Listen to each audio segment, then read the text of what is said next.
Okay, next steps in putting this hot water bottle together. So this is the finished result. This is what we're looking for. Beautifully finished on the outside. A little bit of quilting. I didn't do too much. I just did a little bit because the stripes were doing their thing. So I just did diagonal quilting across the fabric. And the hot water bottle fits snugly inside there. Very snugly, apparently. So that's the goal. That's the ultimate goal, is to have this guy in here. Okay, so I am working on this other one. So next steps are, we added the binding yesterday, and I'm just going to trim off the excess on the sides, and I will be right back. I should probably show you how I do that. I just take my super nice sharp pair of scissors and I trim right close to that edge for both of these. So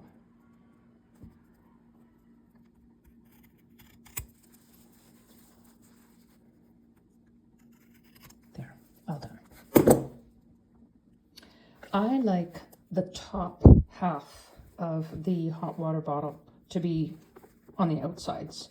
So the way to achieve that is, this is the right side of my fabric. These are the right sides of the fabric. You put the top one, or whichever one you want to be the outer one, on first. So I take my right side and I put it facing my right sides, and I just line that up. Then I take this other one and I place it over top there. So now I have it all sandwiched in there. You can see, neat and tidy. And I'm going to put a clip just to hold on to it for the moment. Get in there. I'll put 2 clips. It's nice and thick and super cozy. I'll come back to that in a second. I'm going to do the same thing over here, just making sure it all lines up nicely down the bottom. Adjust. There's going to be quite a bit of adjusting before I do any sewing. Okay, and I put another clip there. Okay, so that you can see that's all nicely sandwiched in there.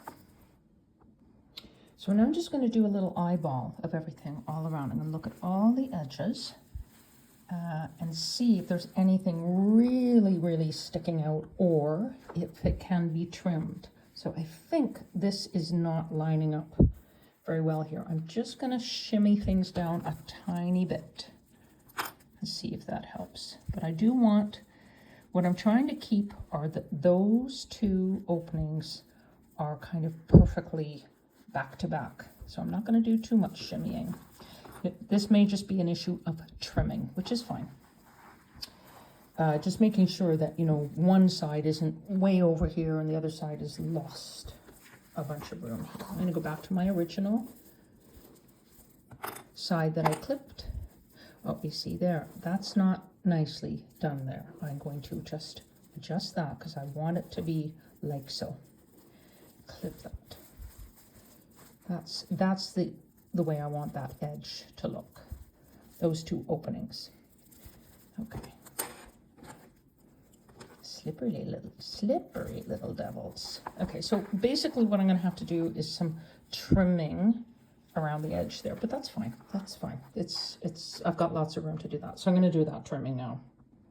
Oh, I should also mention this little tag sticking down there. That is my KwiltKozy tag there that I sewed on with some blanket stitching. And the reason I leave the gap here is because it's going to have a 1/2 inch seam allowance. It's going to suck up into this thing. So I just wanted to give myself a little bit of room. So I'm just going to take a pin. Actually, I'll just take a clip and just clip that up out of the way momentarily while I do my trimming.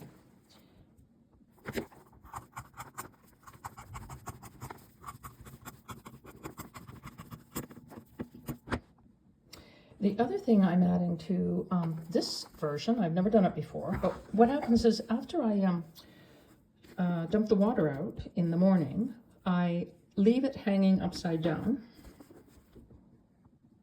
The other thing I'm doing for the first time is it's function related. So after I dump the water out in the morning, I like to, that's why, you see the water dripping out of there? I like to turn it upside down so that the remainder of the few little drips have a chance to dribble out during the day. And so what I've decided to do is to add a little tab up here, which is actually at the bottom, so that you can hang it upside down. You can hang it from a hook, you know, you could hang it in your bathroom, hang it somewhere, so it has an opportunity to dribble down and out during the day. So this is the little tab that I've created here. And I'm just going to test drive how to add this thing. So bear with me while I do that. Okay, now again, right sides together. We're going to clip all the way around. I'm going to leave a gap down here and I'll explain later.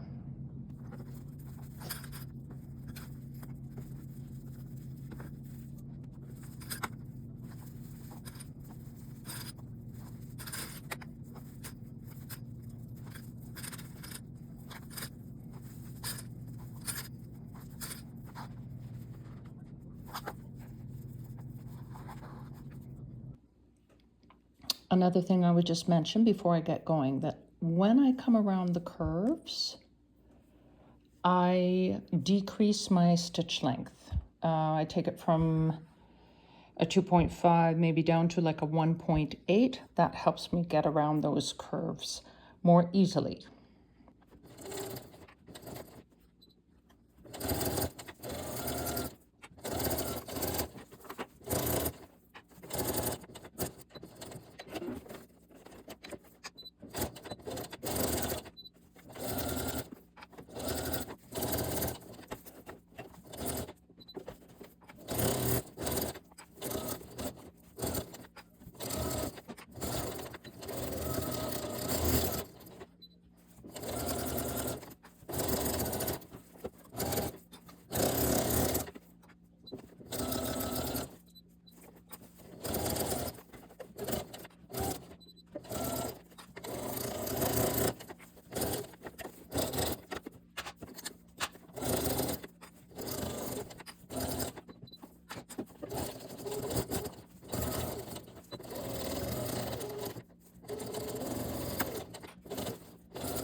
Okay, so before I do any trimming, I turn the whole thing right sides out. I'm just double checking that I haven't missed any little bits of the seam, that there aren't any gaps. So this is just a rough turning out, and the bottom is still open because I have something else I'm going to do down there, so don't worry about that right now. It's looking good. It's just a rough turnout. It's very cute. Okay, that's fine. I'll take care of that later. Oh, 60. Hi, 60. My sewing partner. Okay, this is all good. I'm going to turn it right inside out again, and then I will trim it.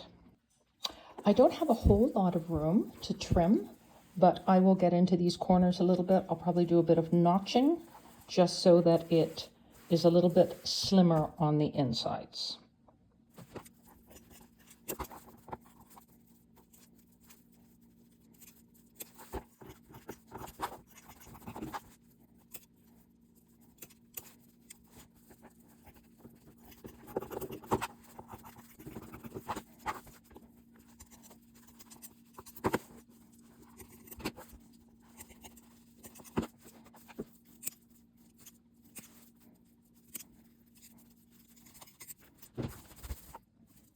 And now I'm going to turn the whole thing right sides out.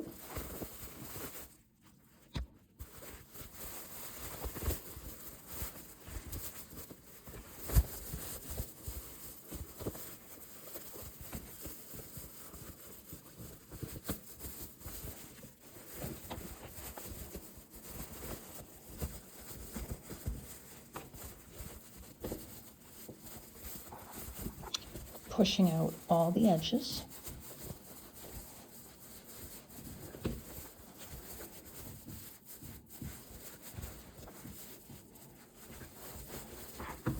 It's very cute, very cute. Okay, so last thing I want to do is I want to take my little tab that I made and I'm going to squish it in here.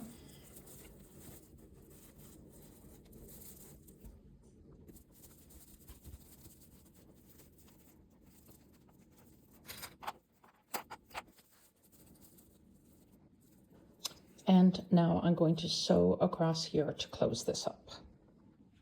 And just trimming off any loose threads.